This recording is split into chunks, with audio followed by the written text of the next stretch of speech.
25 থেকে 29, 29-এ আবার parliament election আছে, তো তারপরে করব। উনি তো এখন থেকে গন্ধ খুঁজছেন যে আমি পঞ্চায়েত নির্বাচন, 26-এর বিধানসভা, তারপরে পঞ্চায়েত, তার 28-এ, তারপরে 29-এ পার্লামেন্ট, এসব হিসাব করে বলছি।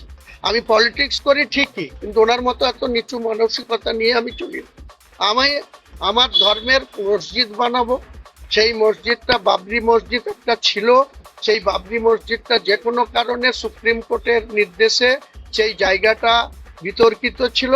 সুপ্রিম কোর্ট রামলালার জায়গা বলে রায় দিয়েছে, সেখানে রাম মন্দির তৈরি হয়েছে, তা নিয়ে আমাদের কোনো কথা বলার প্রয়োজন নেই, আপত্তিও নেই। ভারতবর্ষের প্রধানমন্ত্রী সেটাকে উদ্বোধন করেছেন। আমি সেই সময় মুখ্যমন্ত্রী যিনিই থাকবেন তেনাকেও ইনভাইট করব, ভারতবর্ষের প্রধানমন্ত্রী যিনি থাকবেন আমার ট্রাস্টি থেকে তেনাকেও ইনভাইট করব, নিশ্চয় করব। তিনি আসলে ভালো, না আসলেও ভালো। আমাদের মধ্যে সেকুলারিজম যে আমরা মানি, মান্যতা দিই, সেটা প্রমাণ দেব। শুভেন্দু অধিকারী যেতে পারে।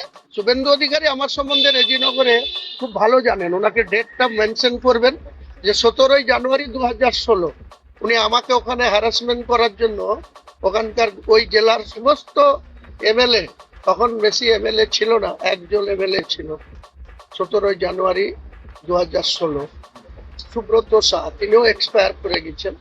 তারপরে 4টে এমএলএ হয়েছিল।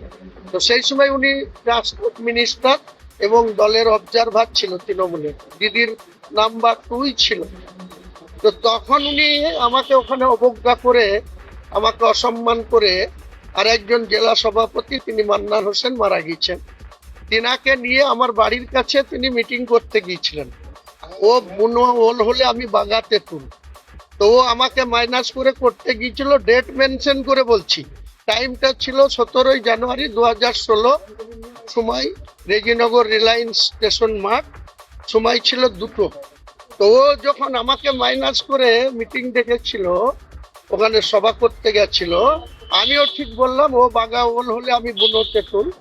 সঙ্গে সঙ্গে আমিও 500 মিটার দূরে, আমি তখন তৃণমূলের কিছুতে ছিলাম না, আমি বহিষ্কৃত ছিলাম।